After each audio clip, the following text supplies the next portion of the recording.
Well, the news about Kabir Ahmed follows growing fears about jihadis going to fight in Iraq and Syria. So what is the picture across the East Midlands? Let's speak to our social affairs correspondent, Jeremy. Well, Jeremy, good evening to you. And what are you being told then?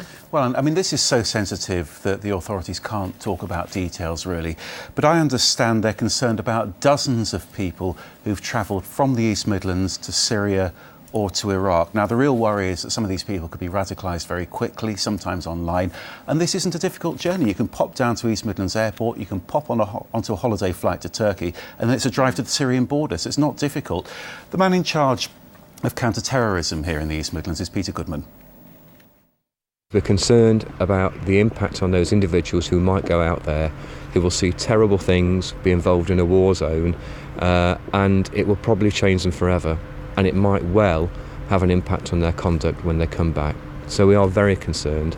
However, we're even more concerned about making sure that before people get to the stage of making that kind of decision, that we make sure they have access to narratives which are much more positive and much more balanced. So is that really deterring people? Well, there have been some concerns that the Prevent programme's out of touch, but the police say a lot of people have been persuaded to turn their backs on extremism. And nowadays, Muslim communities are being asked to take a lead on this themselves, like these wives and mothers in Nottingham and these young Muslims in Leicester who signed their own declaration opposing ISIS.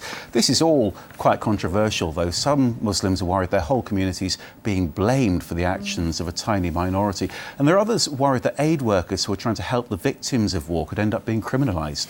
And is there a terrorist threat here in the East Midlands as well? Well, the real concern is about iconic sites in London. You might have seen over the weekend all that security around the Cenotaph. The goalposts, I'm told, though, have moved since the murder of Lee Rigby. There's more worry about some kind of lone wolf attack. There's currently a national threat, security threat against police officers. That includes officers in this region. And when I asked Peter Goodman about this, he was pretty clear. He said, while we do need to be vigilant about this, there's no intelligence that this region's being targeted. OK, thanks very much, Jeremy.